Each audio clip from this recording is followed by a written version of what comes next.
matchup for the UFC heavyweight division title.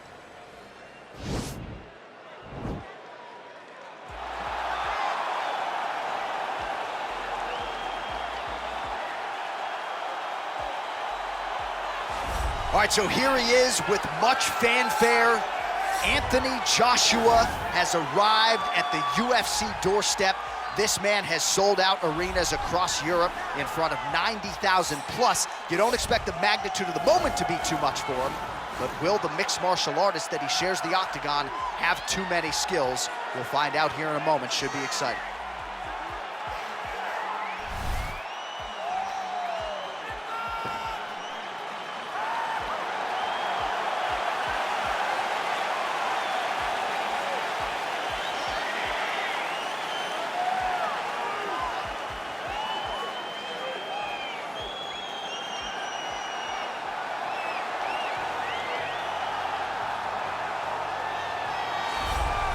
All right, so here he is making his way to the octagon for another heavyweight title defense. This has been the baddest man on the planet now for several years, and he has taken on all comers more often than not, leaving them twitching on the canvas, knockout power for days. The question is tonight, with a challenge like this, can he walk out the way he came in as the undisputed UFC heavyweight champion of the world?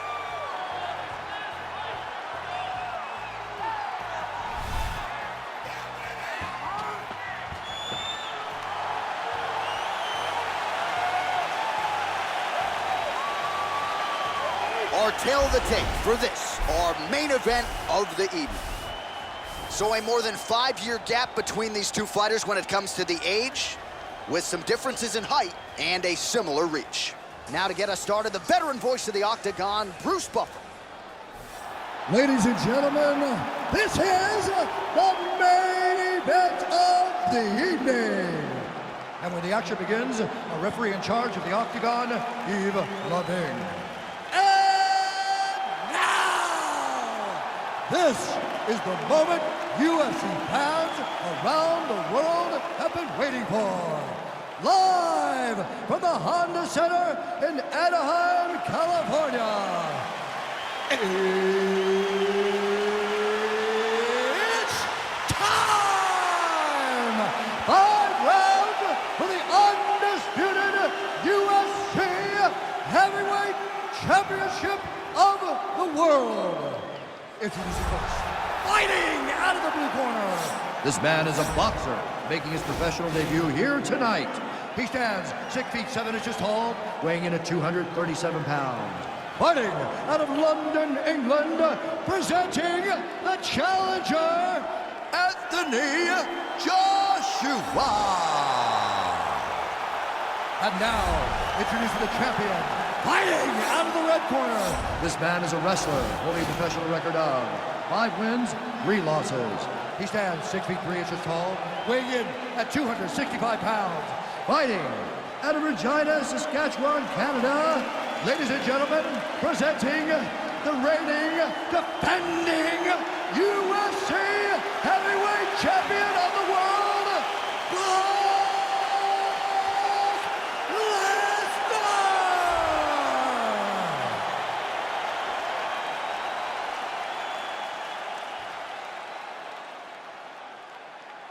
UFC belt on the line. Protect yourself at all time. Obey my command at all time. If you want to touch love, do it now. Go back to your corner.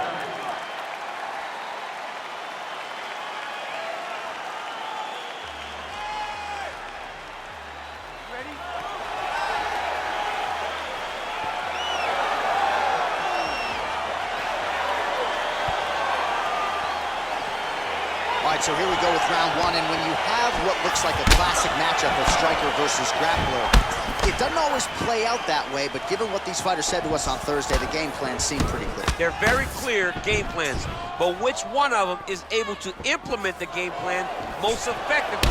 The grappler will try to get forward, get close, try to secure takedowns. He's even willing to pull guard to make sure that he is in the grappling situation. The striker needs to stay at space. The striker needs to maintain distance and fight behind that beautiful jab he possesses. Nice connection with a punch there. It's hard to recall a time in the past that his boxing looked this sharp. He's never looked this good. He's got to be careful dipping his head when he's throwing that jab. Whoa!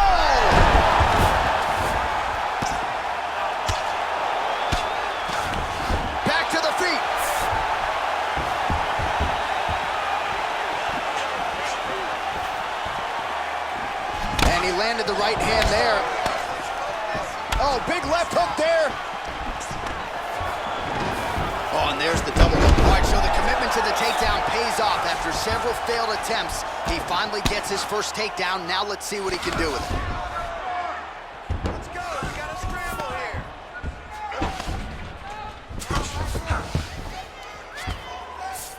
All right, well, both fighters pretty comfortable on the ground, DC, but you got... Right now, it looks like he may be trying to set up an arm triangle choke. He needs to secure the left arm, push it across, and secure it with his head.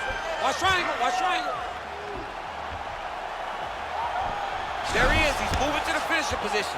Now watch, he goes parallel right next to his opponent.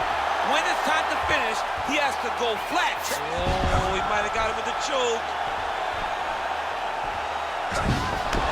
Wow. All right, right into side control. Upper body strength figures to be put to good use here. Yes, absolutely. And you got to look for his opponent to turn back into him. He should chase guillotine, but the opponent turns to the opposite side. He can take his back so his hooks in, try to choke, or flatten him out and just go for the finish. Crazy accuracy and efficiency with these ground and pound strikes here. And if you're the opponent, you got to intelligently defend or the referee's going to stop. You got to defend. But you can see him now starting to gain posture, and the intensity at which he's throwing these ground strikes is starting to improve. It's starting to elevate because he knows that he can get the finish. Well, he's in a compromising spot here, DC. You got to figure out a way to get back to your feet. All right, well, he continues to manhandle him here on the ground. Now maybe trying to get to a choke position here, DC. Side control now, DC. A lot of options at his disposal from here. Well, you know I don't like the gi very much, but I have an appreciation and a healthy one for these type of transitions. You can tell he's been in a gi at some point in his life with the way that he moves so freely. I'm skipping jiu-jitsu next week, too.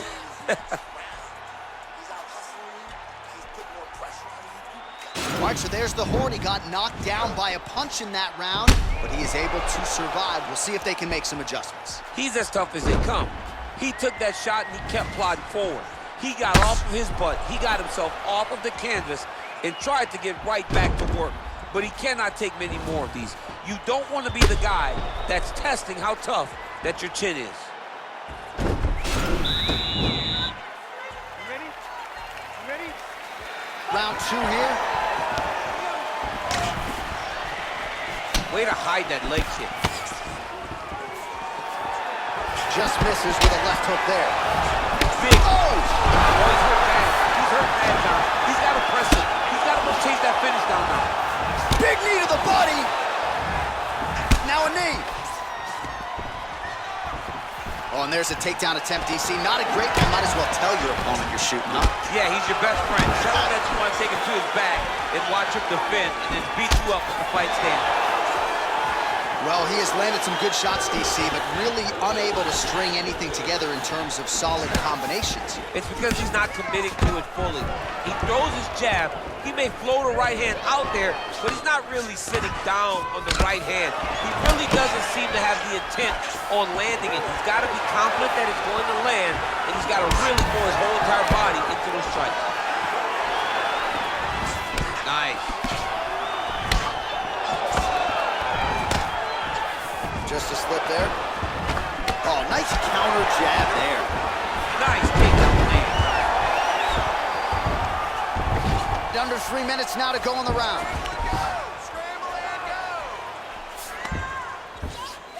All right, looks like he's got a couple hooks in here, DC, and defensively, you better be careful. All right, so inside the open guard of his opponent, you got to be careful playing around for too long here on the ground with this guy. He's going to start trying to move to a submission here. It looks like he's trying to attack the arm triangle. Watch triangle, watch triangle. He needs to push the arm to the side, get his head against the mat. Now watch, as he goes to the finish, watch his chest go to the mat. He goes flat. He's gone, he's gone, he's gone, he's gone. Wow. Side control now, and certainly I would think more offensive options for the bottom fighter than in the half guard. Absolutely more offensive options, because now you can just start to get away. You can just go to a wrestler stand-up, get to your knees, post your hands. Don't allow him to get his hooks in, right? Really be aware of the hooks. But get to your hands, stand up, fight the hands, break away and escape. But it's so much more free-flowing than a half guard in the side control, because all you need to do is just get the opponent's body up, because his legs are just free to move. His legs are not controlling anything. His legs are just free, so you have more freedom to use yours. Bottom fighter trying to control posture, unable to do so. And now he's in a lot of danger. He's got to grab that head or he's going to get blasted. All right, he's got the hooks in, DC, working off of his back. Now look for him to attack the neck of his opponent to try to get the rear choke. He is doing a really good job of relaxing. Oh, and there's the horn at the end of the round. How about this fight, folks? You see, he was nearly caught in a submission there right at the end of the round. Saved by the bell. So back to the stool. Mentally probably not in a great place here. We'll see if he can recover and get himself back into this fight. All right, so there's the horn signifying the end of the round. We had a knockdown there, but not a knockout. No, it wasn't a knockout, but you can't take those shots. That big punch landed, and it sat him down. If he gets hit with another one of those, it might be good night, Irene.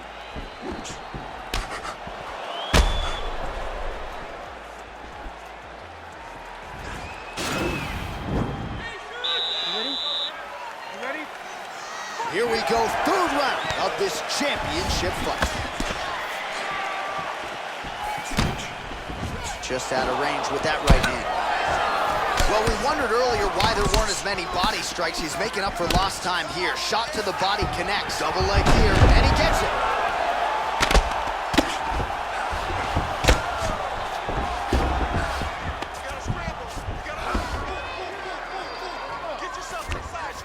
Good movement by him here, transitioning very well on the ground tonight.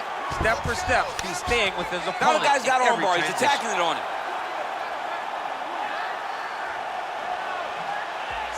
He's attacking armbar now.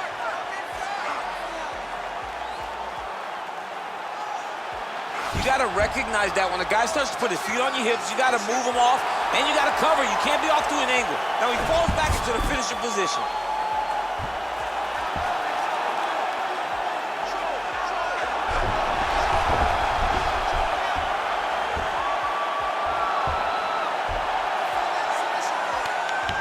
Oh, and there's the tap, so he submits him with the armbar. How about that? Great job. Great performance.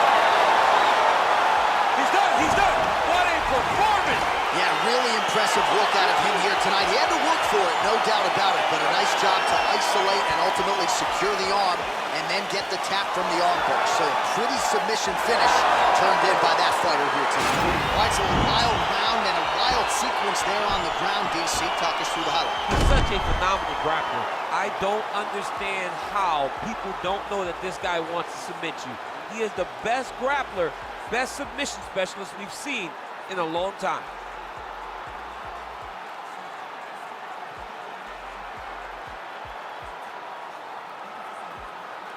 So what a moment for the undisputed UFC heavyweight champion of the world, getting it done tonight and with style points as he submits his opponent to win the UFC title. Ladies and gentlemen, referee Yves Levine has called a stop to this contest at 1 minute, 51 seconds on the third round, declaring the winner by tap out due to an armbar and steel.